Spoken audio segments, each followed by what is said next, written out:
How to find contacts in Gmail on mobile. Hey everyone, welcome back to the channel.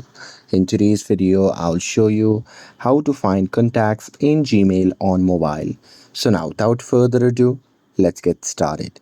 So here, first thing first, open the Gmail app on your phone. And now here, once you're inside the app, just tap on the three dash icon shown in the top left corner of the screen.